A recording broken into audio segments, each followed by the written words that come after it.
We're live for the first time. Down to the YouTubes and the interwebs. That's right. We're getting a little more complicated now. But getting fancy. Before we get into it though, let's play our intro. Push the button. You are listening to the Foamy Heads podcast, where we discuss. Oh, you are listening to the Foamy Heads podcast. My bad. That was the magic mouse. Craft beer and anything else that accompanies a glass.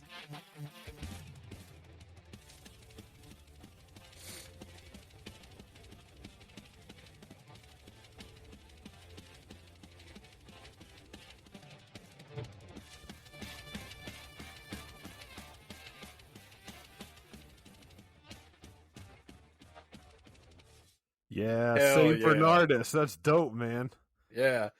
I accidentally did the intro twice because I moved my beer around and it tapped my mouse just right. And it was like, okay, you're listening to it again. Need more intro. Yes. Dude, that's awesome. I'm so glad to be able to talk with you about beer today, man. You're in your new place too, man. It looks good. It's getting there. I've got boxes to go through. And weirdly enough, this is 4 boxes, all cords. So I'm like just kind of stuck in a cord hell.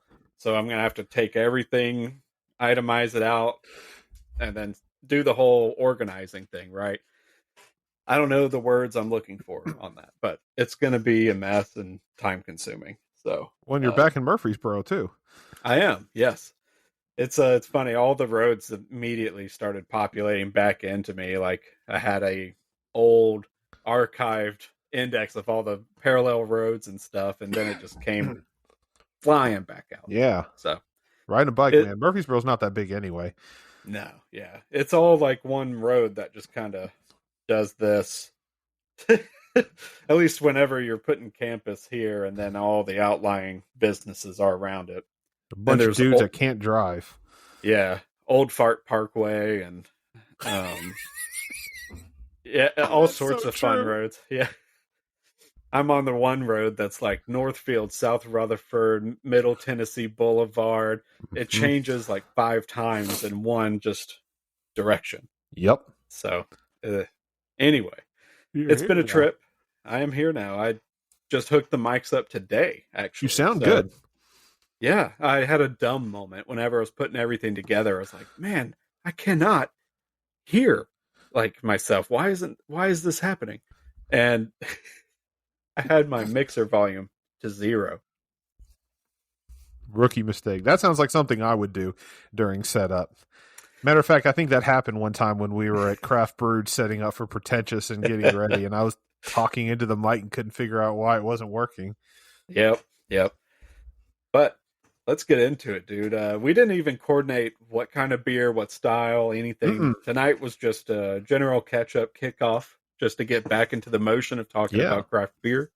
And it's something that we love to drink, talk about, and talk about with industry folks. Yeah. So, and I love doing this because, I mean, you and I like to coordinate oftentimes a lot of what we're going to be drinking. And so that way we have kind of a general consensus of how we're going to be sharing opinions and thoughts and things like that. But every once in a while, when you just say, hey, let's get on and just talk about what we're drinking. I have no idea. We didn't talk about this at all. We were supposed to.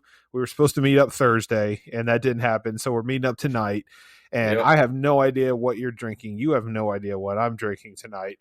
I assume it's going to be local. Not tonight. No. Okay. See? I have no clue what you're drinking tonight. Yep.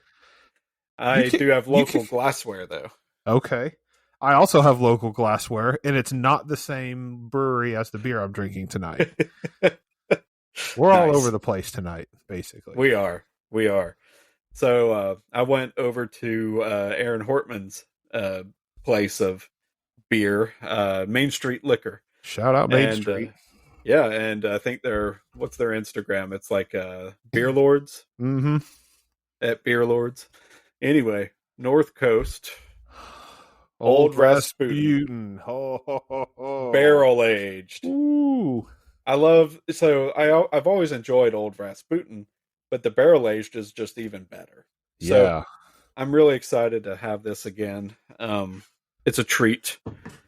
We used to not be able to really get it in Middle Tennessee, but now with distribution opening up and just being more, I don't know, accessible, Tennessee's gotten a wider selection, and I know Aaron is doing a damn fine job of bringing in good beer. I don't get it. Main Street is one of those places where I go, oh, I need to go there more often. I just never get a chance to get down there. And every time I do, I spend way too much money. Like, they even have carts at the front. And I grab one and I always make the joke about, oh, I'm going to need a cart to fill all this thing up.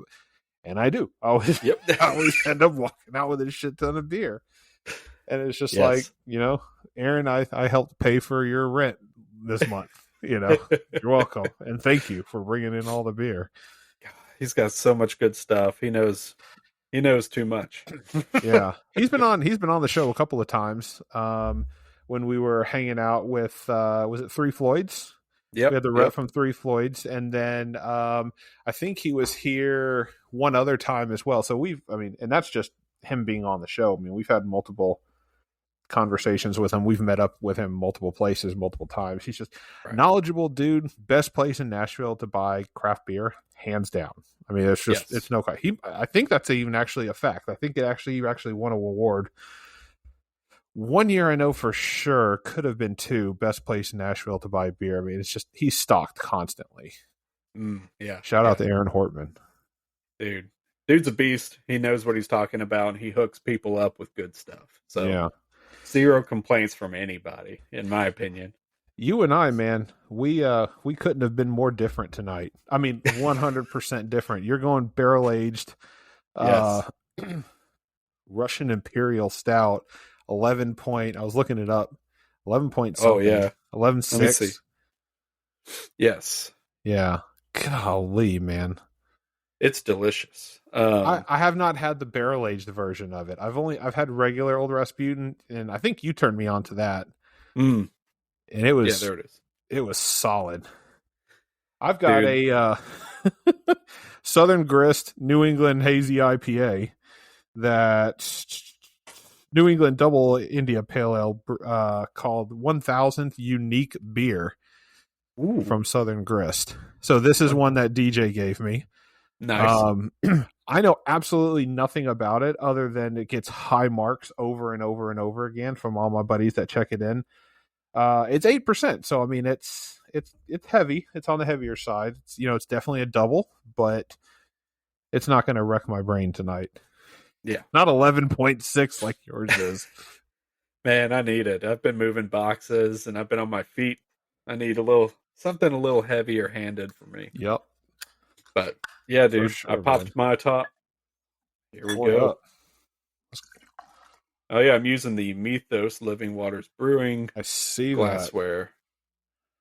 That. I've got the shout out Crazy Gnome. I've got my Crazy Gnome glass here tonight. Oh yes, love those guys. Crazy Gnome was, I want to say, Crazy Gnome was the third.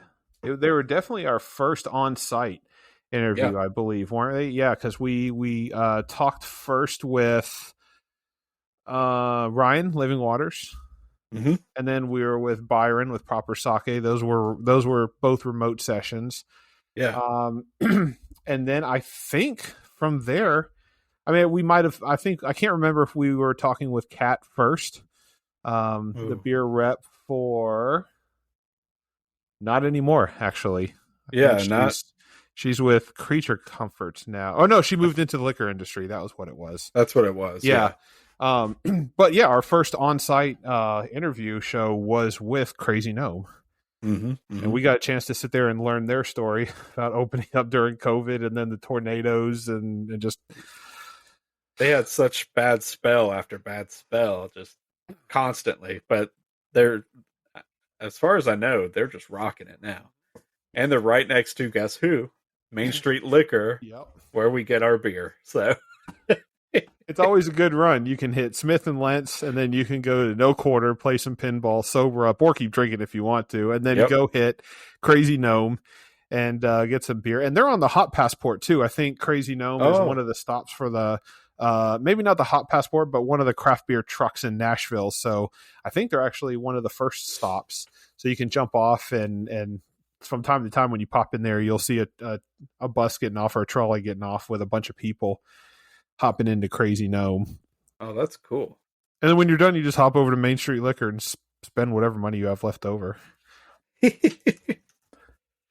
Man, that sounds awesome. I went to Smith & Lentz a couple days ago, and Pizza Palace, I think it was like a Citra hopped Pilsner. Yeah. So good. It's a crusher, and I forget that they serve it in a giant Stein like thing. It's not just a pint. It's more, I think, than a pint. It's tall. It's got the handle on it, doesn't it? Yeah. Yeah. I loved it. It was awesome. I'm telling you, man, Smith & Lentz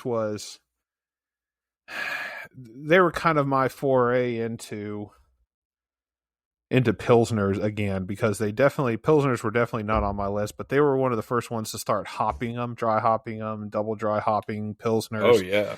And that kind of got me turned back onto them. And then, of course, Ryan, Living Waters, bangs out any Pilsner he makes is solid. So I love those too. But yeah, it's Smith & Lentz always delivers. You just took a sip of yours. Did you get a chance to get the nose yet? Oh, yeah. So I was able to smell this one the second I popped the bottle. Oh, it's so sweet smelling. Okay. It's got you can smell the barrel agedness on it. It's so good. That was thick pouring too, man. I'm looking at it right now. Yeah. This is looks like I was looking up the history or what I can find real quick on Rasputin. So this is the 24th. What I'm looking at is the 22nd. So let me see if they've actually added this one to their copy. XXIV. Yeah, they did. Okay. They make a page, so I'll go ahead and just share this so that you and the audience can follow along. Pop it up on the screen. Let's see what we got. So, let me know when you can see it. Yeah, there it is. Oh man, this is exactly it right here. So, wow. Prior to 2010, it was released in very limited quantities. And I couldn't tell you what the first one I've had was. It's been a minute. But it definitely poured jet black. It's definitely toffee colored brown foam, and it had a great foamy head to it. Let's see. The notes were super sweet, kind of like a vanilla. There was a vanilla, but you could tell it was like a bourbon one because of the sweeter smell. Yeah. So the creaminess, man. Beer pours jet black with a comforting layer of toffee colored brown foam. Yes. Oh, everything here is exact. It did exactly this. It's very creamy, and it's perfect for that kind of fireside sipper. It coats the mouth, warm, tingling heat. Definitely, it's got there's alcohol in this one. you could feel it.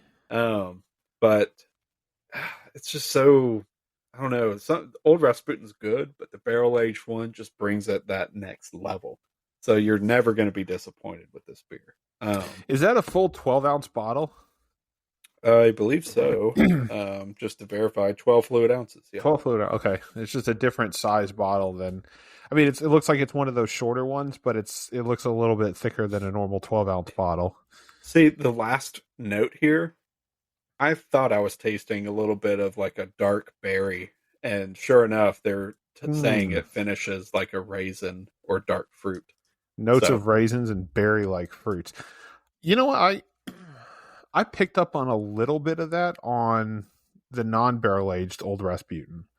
I got the only, and this is just me, but Old Rasputin was such a good experience and such a good drinking beer. I think the first time I had it was at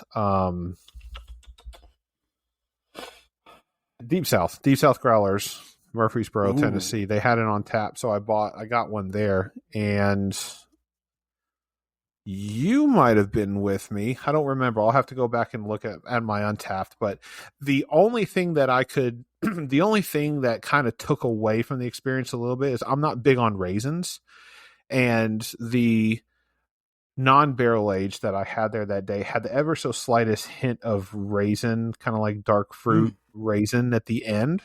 And it was just enough for me to go, oh, it's there. But it disappeared rather quickly. And I mean, it's such a small, minute complaint compared to all the other flavors that beer has to offer that was probably a little bit of a detractor for me. I don't know if I would pick up nearly as much of it with the barrel aged version, because I'm guessing that takes precedence. Yeah, you get a little note, and it's kind of like the mid flavor. After it's kind of went away and it's residual, you pick up a little bit of the darker fruit notes, or the raisin like things, but then the barrel age kind of like hit comes back. Are you drinking that one really, really cold, or have you let that one warm up for a little bit?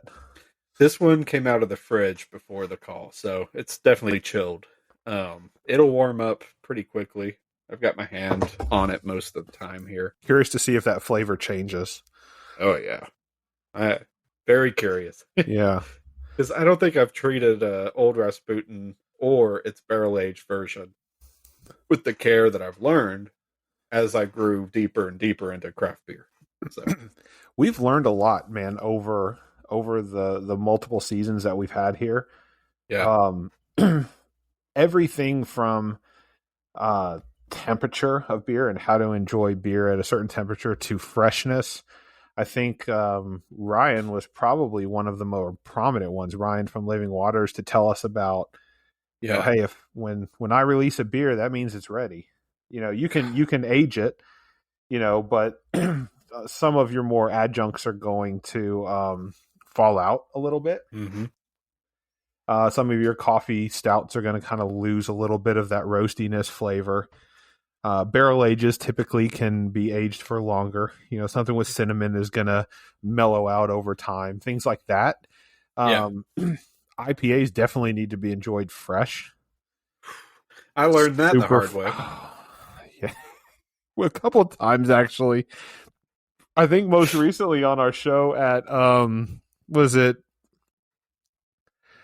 Smokers Abbey when we were hanging out with I think so, Aaron and I'm blanking on his name. Couple of old school IPAs.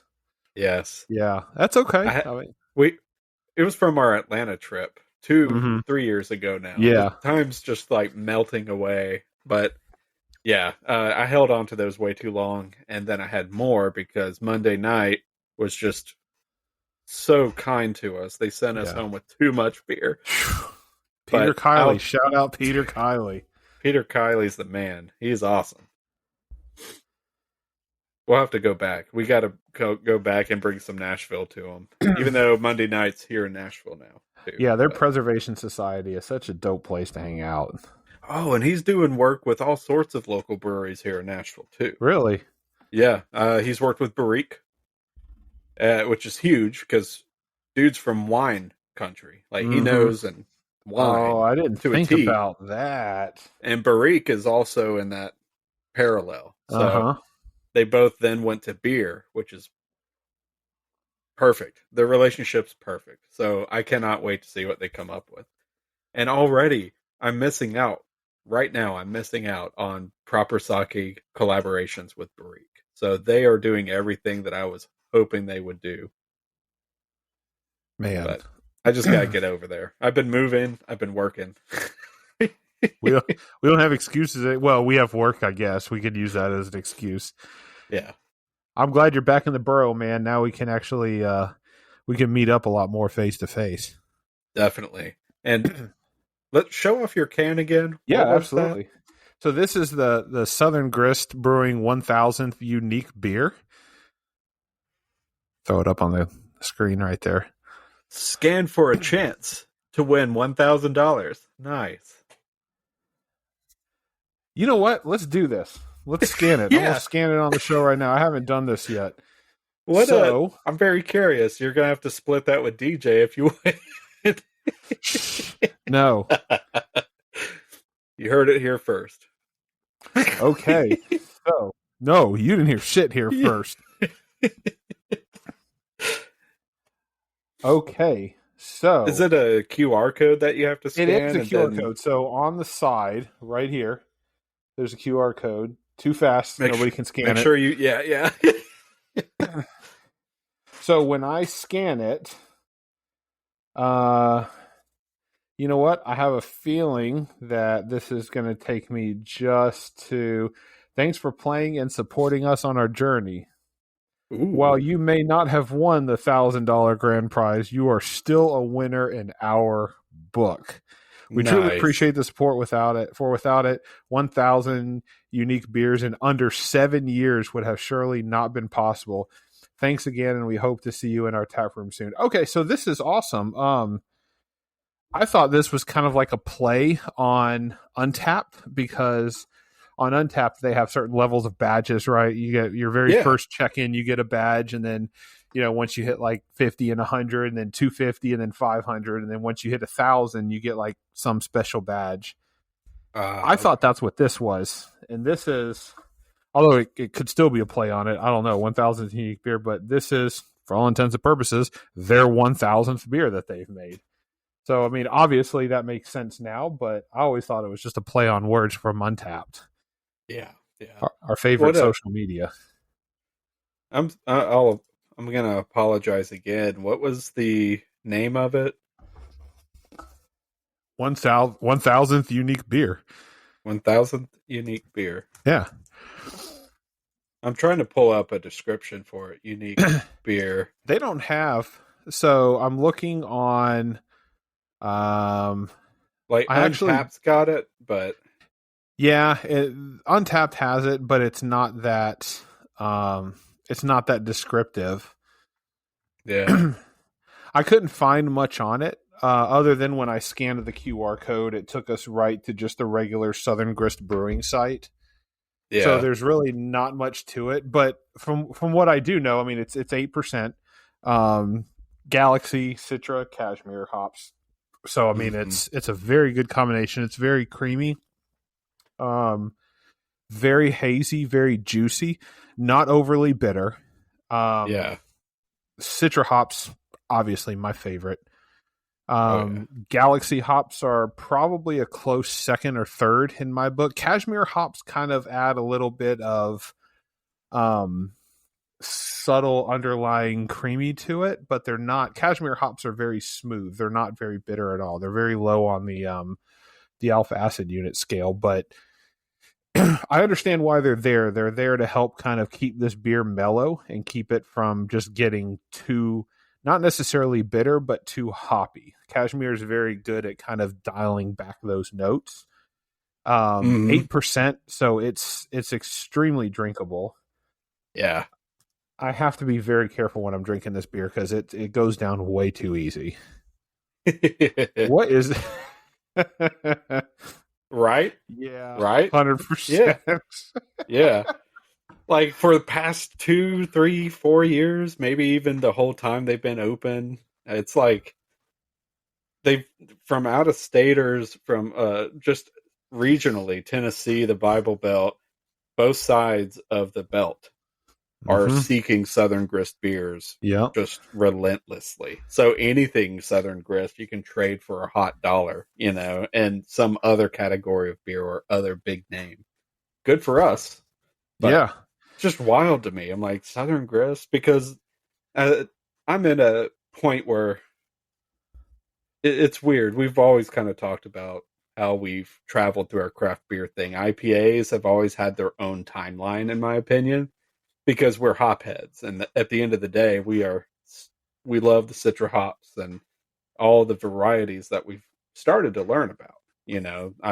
There's so many out there, but we all know they're practically all from the same place, the Yakima Valley or whatever. The Yakima Valley hops, yeah. God, we'll have to make a tour out there one day and just smell the aromas. But it's just, now I want beer flavored beer, whereas Southern Grist is still one of the places in Nashville you go to for like a fruity kind of concoction. Oh yeah. So it's interesting just how that's been developing, and um, I'm still just not 100% on board. Even their stouts are super sweet, and at some point, whenever the stouts are just consistently sweet, sweet, sweet, all I can taste is like adjunct with a stout Mm-hmm. profile, and it's just like my lines get really blurred because I've been more leaning into the beer flavored beer than the pastry stouts, than the slushy stuff and all that kind of stuff. Like Yeah. 450 North is doing a lot of the goop, I guess. Mm-hmm. Is that right? Gloop. So it's just, yeah. And Yeah. I'm I can lean more into gloop than I can a pastry stout right now, which is weird. But it's just an odd way of how your palate just changes. It changes its direction every year, year and a half or whatever. And you're just like, oh, I'm really digging this now. But it's been a while since I've had just basic beers, and I think it's because of that. Now I'm into really generic, classic style beers like pilsners. I love pilsners now. I think it's good point. The amount of beer in styles that Nashville has had over the last 4 years, and I would even venture to say that it got stupid crazy even like during and after COVID, because when people couldn't when breweries couldn't rely on getting income from the tap rooms, they had to get creative, right? So I mean, you found breweries collabing with other breweries. You had Beers for a Cause. You had the Black is Beautiful series that everybody was jumping on, and then war with Ukraine started once everything opened back up. So then you had the fight for Ukraine beers. So everybody's constantly brewing with other people and coming out with very unique styles, and they've realized that they I don't want to say they've shot themselves in the foot, but they have set the standard for people that drink craft beer, because people are now no longer like, oh, I just want a clean flavored beer, or at least they didn't at first. They were like, oh, Bearded Iris has a new IPA, Southern Grist has a new IPA, or 450 has a new sour beer, so the standard is always come out with something else, and you deviate away from your traditional style beers. And eventually you have so many IPAs and so many stouts with so many different adjuncts and so many sours. You just find yourself going, I would love to have just a regular style beer. So when Panther Creek came out with beer flavored beer, was actually the name of their beer, and it was just super clean. It popped. It was very refreshing. I mean, and you looked at it, looked nothing like this. You could see right through it. It was super light, tons of flavor, and it was like I drank 3 of them that day. It was hot outside. I had one. I had another one, and then I had another one. So I found myself going back to those styles, and that's kind of where when Smith and Lentz, I started falling back in love with pilsners at Smith and Lentz. Granted, they're poppy pilsners and things like that, but they're clean. They're not super. They're not hazy and gloopy and things like that. So I think you're right. We've deviated so far from regular beer that now we find ourselves coming back to it, because when you get to the point where you have sour IPAs and coffee IPAs and sour stouts, you're running out of things to do. So rather than just try to do something that nobody's going to like, just go back to the time of happenstance where people just want to drink regular beer and be good at it. Yes. Be good at it. Be good at it.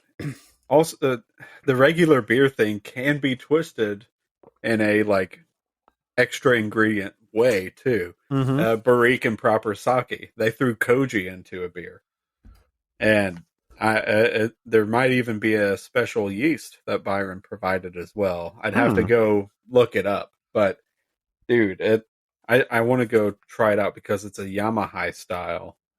And I love the Yamahai style sake. And for those of you who don't know, I even have one of my favorites just right here next to me.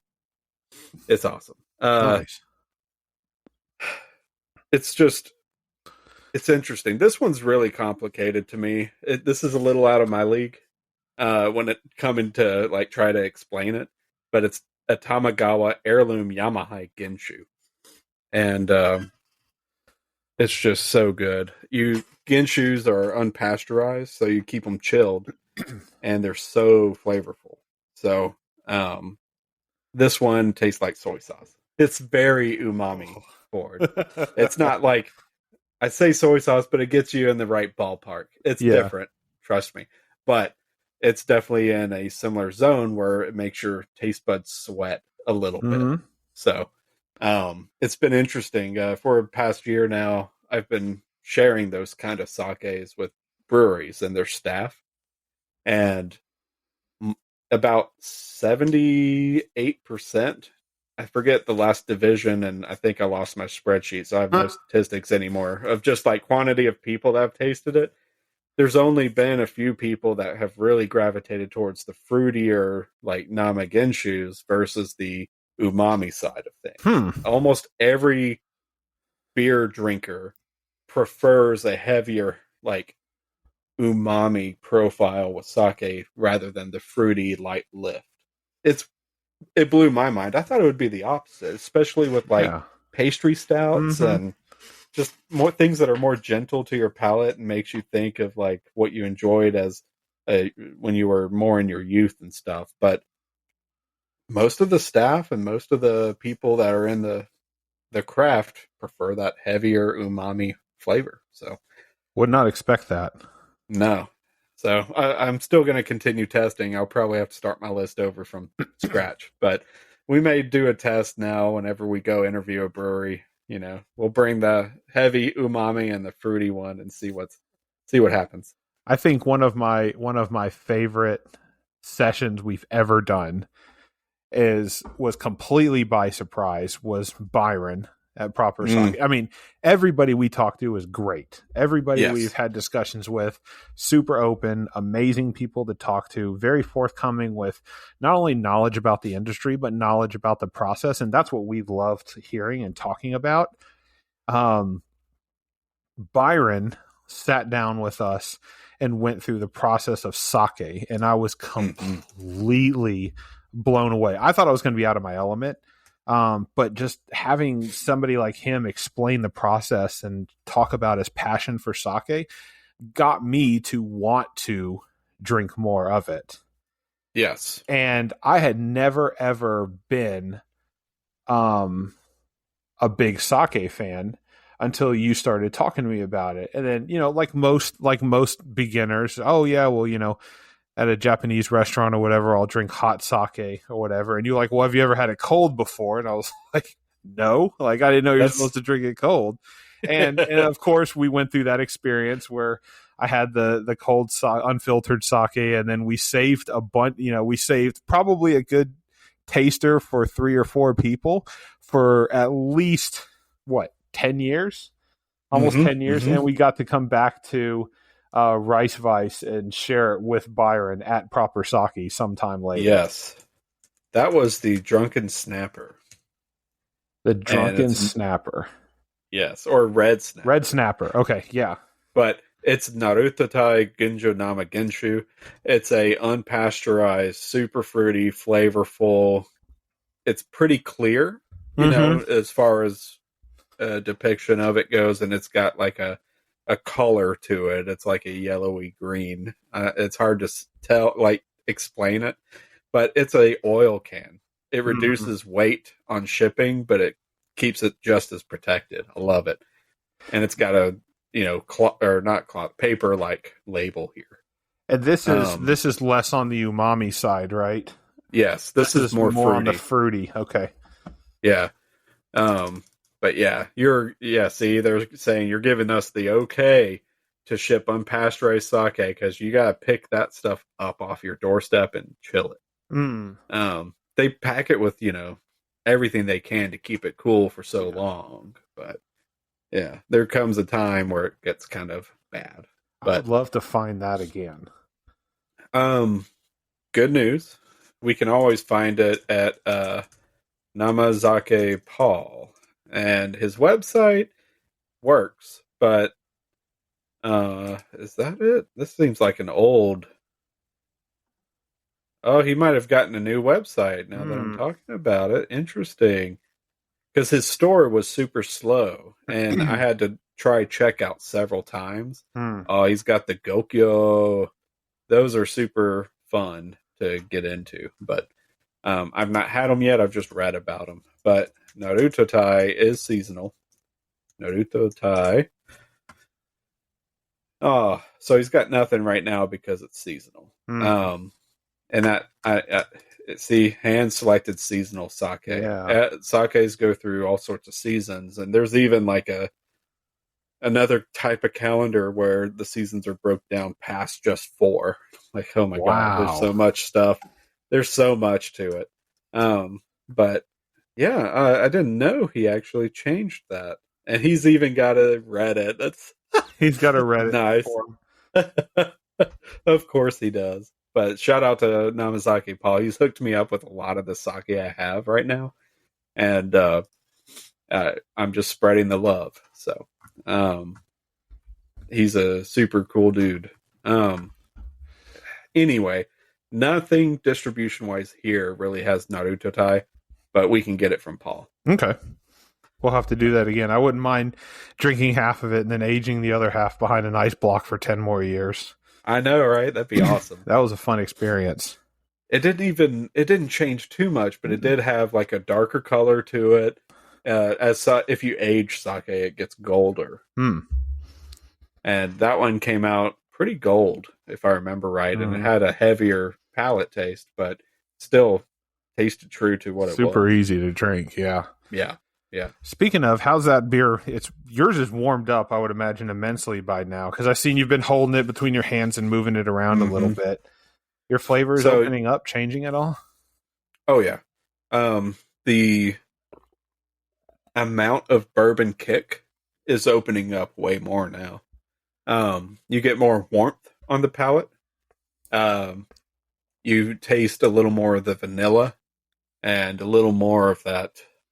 I guess it's like alcohol in a way. It's a burn. Yeah, that burn. So it's definitely, I think, at its peak right now. If it gets any warmer, it's going to get kind of that warm syrup taste to it that I'm not a big fan of. But yeah, man, there are people that will let that shit warm up all the way to room temperature and drink it. No, good for you. I like my whiskey neat, but damn, yeah. It's true.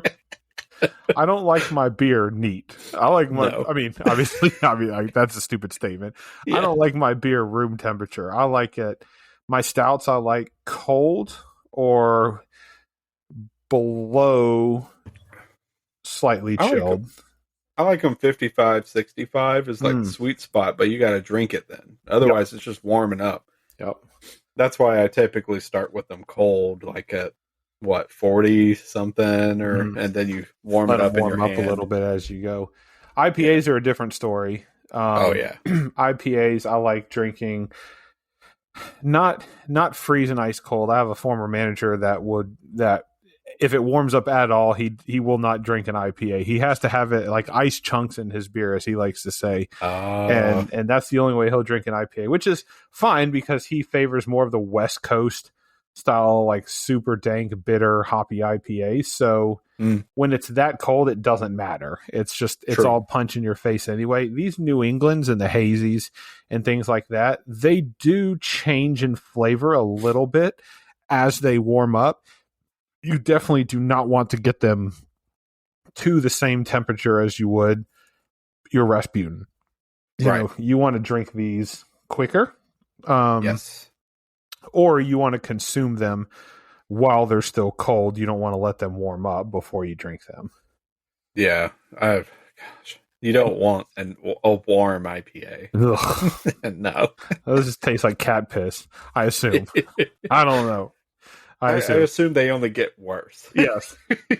This one, for example, so I'm literally like, as we're coming up on 40 minutes of our episode, I feel like it's right at the right time where I've got that last couple of sips in here. And it's been the perfect time to drink this beer.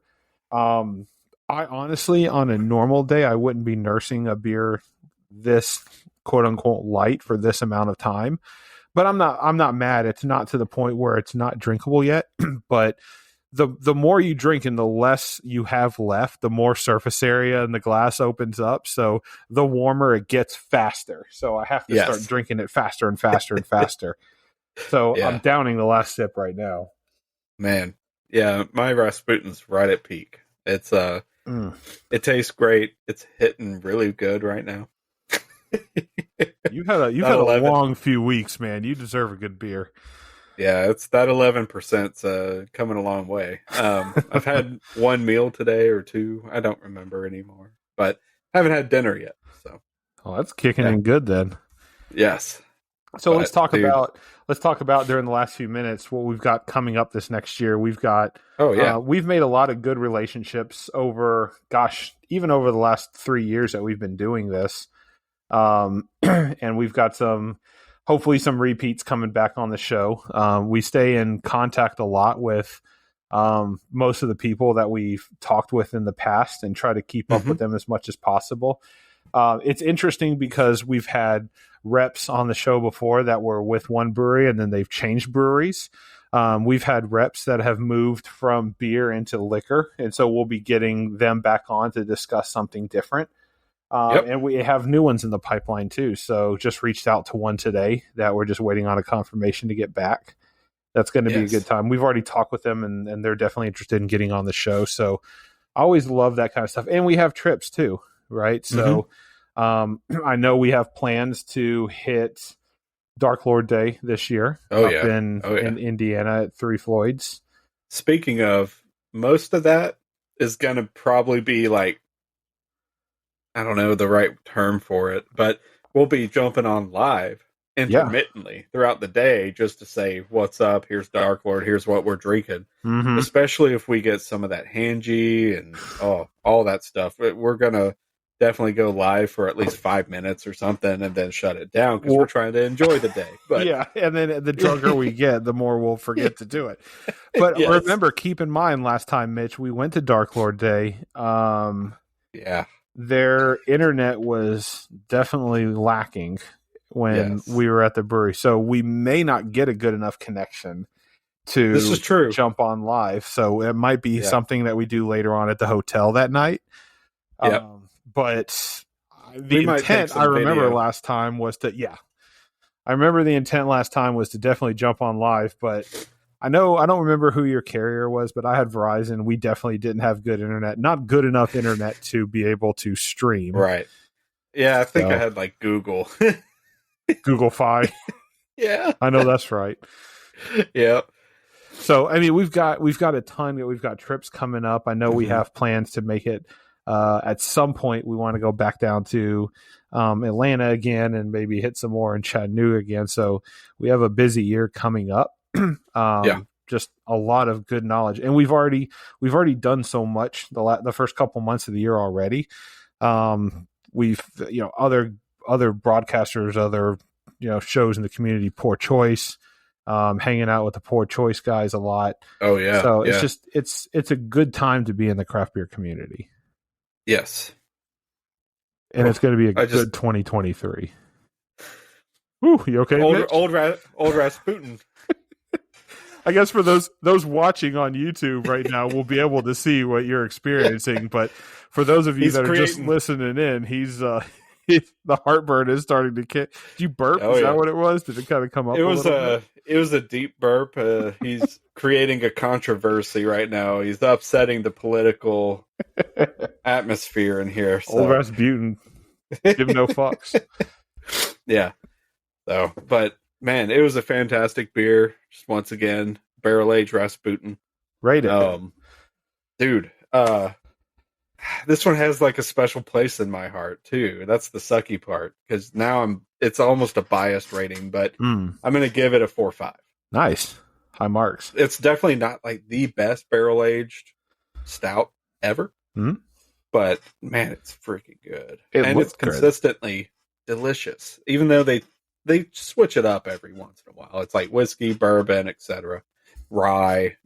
They sometimes come out with like 2 in a year that have variations, but this one is my favorite, the bourbon style, and you just can't go wrong with a sweet bourbon. Gosh, 4 or 5 high marks. 1000th unique beer, Southern Grist. I'm thinking here. I have had better from Southern Grist. I have definitely had worse from Southern Grist. This definitely sits in the 4 range for me. I don't know if I would put it at 4 or 5. I think that I was at, of course, there'll be a little bit of a delay from the time we've recorded this to the time it gets pushed out. But last night, from the time of the recording, I was at Lauder in Southern Grist East. So I was enjoying dinner and food and beers with a former coworker of mine. And I had one of their newer IPAs on tap. That was just amazing. And I think that would give higher marks than this one. But this 1000th unique beer, I think I would give a 4.25. So definitely a really good IPA from Southern Grist. I have had 4.75s from Southern Grist before, both in the stout and in the IPA category. So this is not my favorite from them, but it definitely deserves a high rating from me. So I'm going 4.25 on 1000th unique beer. How would you rate their winning lottery ticket thing on that? Do you think people went exclusively maybe for the winning can this time around with that, or was the IPA maybe lacking, so they did a gimmick like that? I just don't know. No, I don't think the IPA was lacking. I think it was like, I mean, obviously for their 1000th unique beer, it's cool to be able to make a beer and call it that, because not very many breweries can do that. That's true. Bearded Iris probably is the only one in Nashville that's at least close to that, if they haven't hit it already. So I don't think they really just came up with a name to slap on a regular IPA. I definitely think they knocked it out of the park with this one. The beer itself was really good. The ability to win $1,000, 0 out of 1,000, basically. I'm gonna give it the rating based on the amount of money that I won. I did not win jack shit from that one. Yes. Matter of fact, I'm going to go delete the accidental picture that I took of the QR code, because it doesn't really deserve the space in my iPhone right now. It's like all or nothing. Either it's 1,000 over 10 or a 0 out of 10 on the gimmick. Yeah. Give me like $1. Give me a token for a free beer or something. Like that would have been make it like the lottery or like the Monopoly, like McDonald's used to have. Yeah. Well, whoever won that can or is to win that can, I don't know how old or new that can is, but I hope they do it like a old news like channel where they walk up with a big check to their front door and they're just knocking and they're like, "Here's $1,000. Here's your big fat fake check," and take it to the bank. That's right. But I feel like with 1,000th beer, if you win $1,000. $1,000 doesn't go as far as it used to, but because you'll spend that at Southern Grist in 2 weekends. But yeah, sorry, Southern Grist, but it's true. And surely you can maybe have them give them a tour of facilities, or I don't know, man. There's got to be like some extra stuff, I would think, but $1,000 helps. That's for sure. I'll take $1,000 if they want to pay me $1,000 for drinking their beer. Yeah, the $1,000 is like at the new $100 in today's society. After taxes, the $1,000 is, like you said, a couple of weekends at Southern Grist with dinner and beer. Yeah, worth it. Worth it. It's great. Yeah, their koji marinated chicken thigh. 2 dates. That's it. This is good, man. The way she goes. That's the fucking way she goes. This was good. Can't wait. This is going to be up on YouTube. So if you're watching it on YouTube, hope you guys enjoyed yourself. And for those just listening in, welcome to 2023. Yeah. 2023, we were late to kick it off, but we're so glad to be here. Keep drinking beer, and we'll see you guys on the next episode. Cheers.